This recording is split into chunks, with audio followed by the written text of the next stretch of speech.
Ia pun tidak berkata apa-apa dan memeluk tubuh Hyunji untuk menenangkannya. Yesung yang melihat mereka dari kejauhan menatap dengan pandangan tajam. 그때 병원에서 본 게 우연이 아닌가 봐.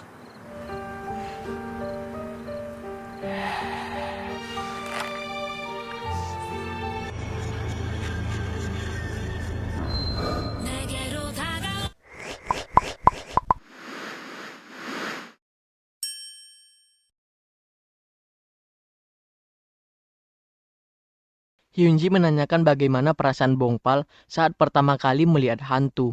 Ia lantas menceritakan bagaimana ia dulu sangat ketakutan apabila melihat mereka. Sehingga suatu saat Biksu Myungchul menguatkannya dan memintanya untuk menghadapi mereka karena ia akan selalu ada di belakangnya untuk melindunginya.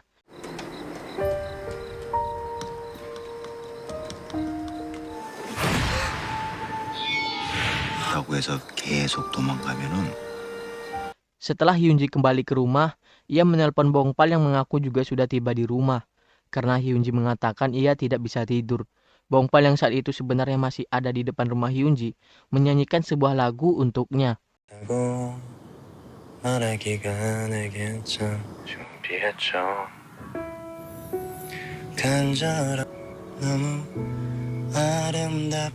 Setelah lagu usai dan lampu kamar Hyunji mati, Bongpal pun kembali ke apartemennya.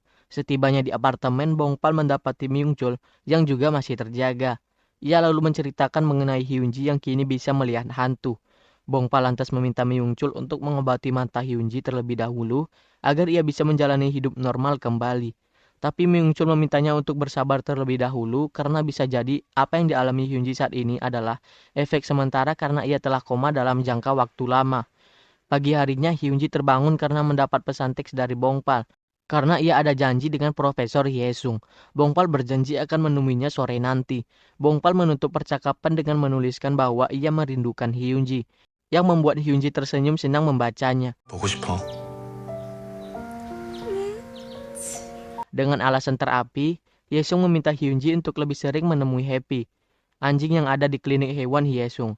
Hyunji mengiyakannya. Mendadak kepalanya terasa pusing. Saat Hyesung menanyakan apa yang terjadi kepadanya, sembari memegang kepalanya, suara detik jam yang dimiliki Hyesung membuat sepotong ingatan Hyunji kembali. Ingatan saat dirinya baru saja tertabrak mobil dan seorang laki-laki datang mendekatinya. Aku hampir saja ingat kejadian kecelakaan yang menimpaku, ucap Hyunji. Jangan terlalu keras mengingatnya, respon Hyesung. Memorimu akan kembali pada waktunya. Cobalah untuk mengingat hal-hal yang baik saja dan melupakan hal-hal yang buruk. Tak lama Bongpal menelpon Hyunji. Hyesung lalu mengantarkan Hyunji ke tempat pertemuannya dengan Bongpal sembari menanyakan bagaimana Hyunji bisa mengenal Bongpal. Hyunji menjawab bahwa pertemuannya dengan Bongpal bagi sudah ditakdirkan. Tiba di tujuan, Bongpal ternyata membawa Hyunji ke toko olahraga dan memintanya untuk memilih baju olahraga. Sementara itu adalah Choi Chun-sang dan Kim In-rang yang meminta Bongpal untuk menemui mereka. Dalam perjalanan mereka tiba-tiba teringat kembali perkataan Myungchul yang memintanya mereka untuk menjaga Bongpal sekaligus mengawasi Hyesung. 주혜성 교수라고 하냐? 주혜성 교수요?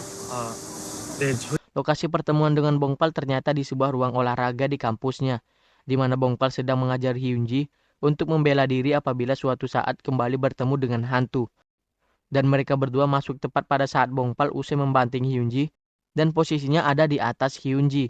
Deheman Chun-sang membuat Bongpal dan Hyunji tersadar. Dengan malu-malu mereka pun berdiri dan berusaha terlihat normal.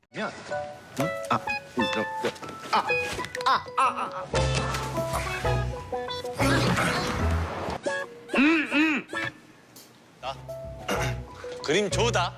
Setelah mengenalkan In-rang yang salting di depan Hyunji, latihan bela diri pun dimulai secara resmi dengan Chun-sang sebagai pelatihnya. Masalahnya ternyata Hyunji jauh lebih jago daripada Chun-sang sehingga ia pun tersungkur kesakitan.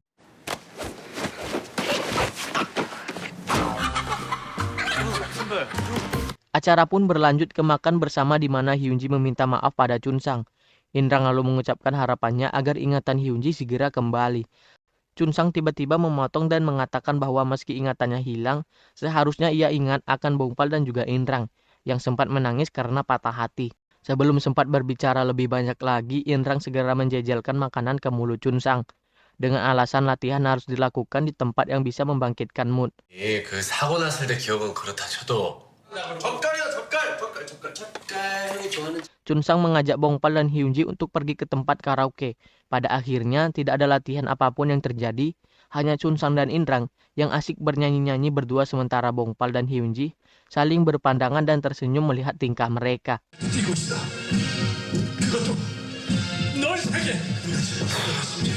저게 언제적 노래야? Setibanya di rumah, Hyunji mendapati ibunya sudah bersiap untuk menjual rumah mereka. Rencananya mereka akan segera pindah begitu rumah tersebut laku terjual. Sementara itu, sesosok mayat ditemukan di hutan. Pihak kepolisian lantas menghubungi Myung Chul, memintanya untuk datang dan mengidentifikasinya. Ternyata benar bahwa sosok tersebut adalah orang yang dicari Myung Chul, Park Ji-hoon, alias ayah Bongpal. 저 우리 봉팔이 어쩌라고? Myung Chul lalu datang ke apartemen Bongpal dan memberitahukan bahwa ayahnya telah diketemukan. Bongpal sempat menolak untuk menemuinya, namun Myung Chul memaksanya sehingga ia pun menurutinya. 어디 가냐? 편의점에요. 들어가 계세요. 스님 혼자 가세요. 봉팔아! Begitu mengetahui ayahnya telah meninggal, Bongpal pun menjadi syok dan menanyakan apa yang sebenarnya telah terjadi padanya. Berita mengenai penemuan mayat Ji-hoon mulai tersebar. Selain Hye-sung, detektif Yang dan detektif Kim pun telah mengetahuinya. Mereka pun bergegas menuju rumah sakit untuk mendapatkan hasil otopsinya. Sayangnya pihak rumah sakit belum berani melakukannya karena belum mendapatkan tanda tangan persetujuan dari anggota keluarga Ji-hoon atau Bongpal. Bongpal yang masih merasa syok mengabaikan ponselnya dan sibuk mempersiapkan upacara pemakaman ayahnya. Ia tidak menyadari ada puluhan message call dan pesan masuk dari Hyunji kepadanya. Hyunji sendiri sempat mendatangi apartemen Bongpal sebelum tiba-tiba mendapat telepon dari Hye-sung yang mengajaknya bertemu untuk melakukan terapi. Myung Chul tanpa sengaja melihat notifikasi di ponsel Bongpal. Ia lantas menghubungi Hyunji dan menceritakan apa yang terjadi. Hyunji yang saat itu sedang berada di mobil Hye-sung segera meminta untuk diantarkan kembali ke tempat upacara pemakaman ayahnya Bongpal. Ia mendapati Bongpal di sana dan sempat menghiburnya sebelum acara upacara dimulai. 미안. 정신이 없었어. Saat menatap ayah Bongpal, kembali sepotong ingatan Hyunji kembali. Ternyata ia sempat bertemu dengan ayah Bongpal di kuil. Saat ia berdoa agar bisa lulus ujian. Keluar dari kuil, tiba-tiba ayah Bongpal menghampirinya dan memintanya untuk memberikan sesuatu pada anaknya. Belum sempat Hyunji menolak, ayah Bongpal sudah pergi. Myung Chul yang ada di sebelahnya menanyakan apakah ia sempat melihat isi dari paket yang diberikan oleh ayah Bongpal tersebut. Saat itulah Hyunji ingat bahwa paket tersebut ditunjukkan kepada Bongpal. Sayangnya ia tidak ingat di mana ia meletakkan barang tersebut. Myung Chul lantas memintanya untuk beristirahat di kamar sembari berpesan agar ia segera menghubunginya apabila sudah teringat kembali mengenai barang tersebut. 학생, 잠깐만 부탁 좀 하나 할게요. 이것 좀 우리 아들. 그때 그 안에 뭐가 들어?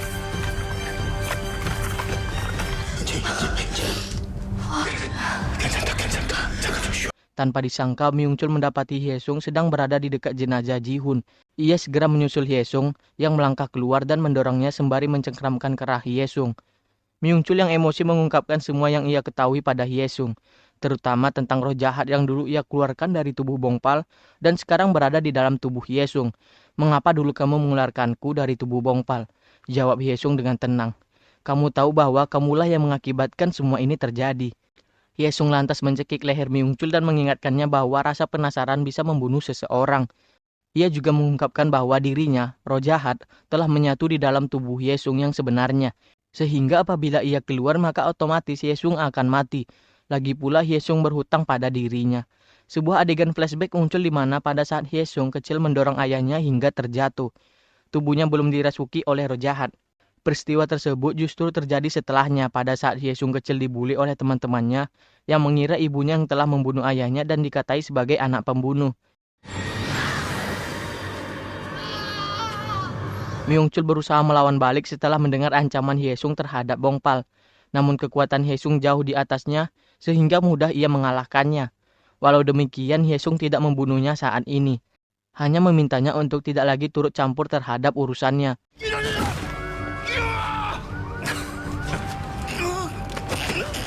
어때? 일단 모가지를 비틀어 버릴 테니까. Bongpal tiba tepat di saat Hyesung pergi meninggalkan Myungchul. Ia bergegas menghampiri Myungchul dan menanyakan apa yang terjadi. Myungchul tidak mau menjawab dan bergegas pergi usai menjawab, tidak apa-apa. Setelah upacara berakhir, Bongpal pulang dengan ditemani oleh Hyunji. Hyunji sempat mengajaknya makan karena ia tahu Bongpal belum makan sejak kemarin. Namun Bongpal menolak dengan alasan ingin segera pulang dan beristirahat di rumah. Setibanya di rumah, Bongpal mengeluarkan surat-surat yang pernah dikirimkan oleh ayahnya selama ini dan belum pernah sama sekali dibaca olehnya.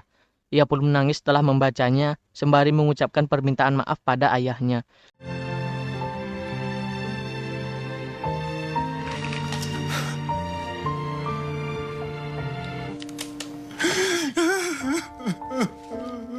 Myungchul menemui Virgin untuk menceritakan apa yang baru saja terjadi.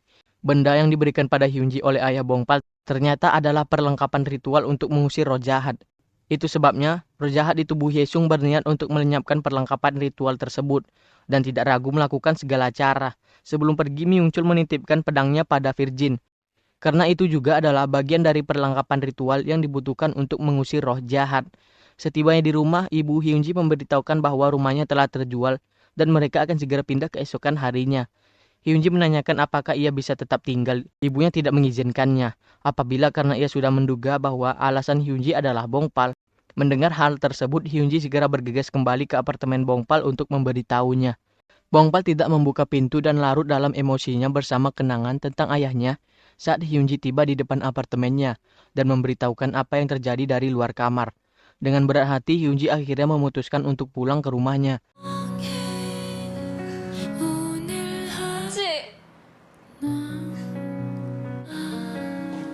Dalam perjalanan, Hyesung melihatnya dan menghampirinya, mengajaknya untuk minum teh.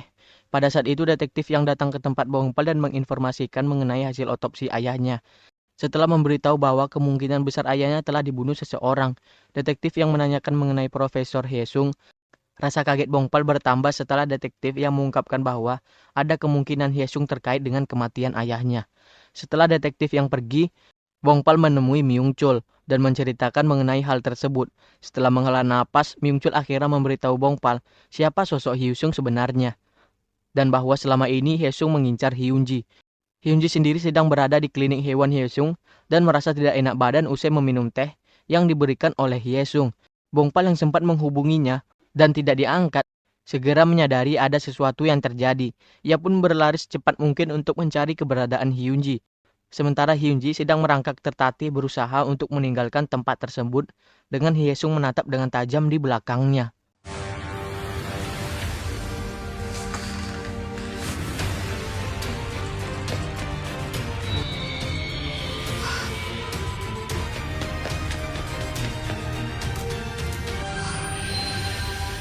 내게로 다가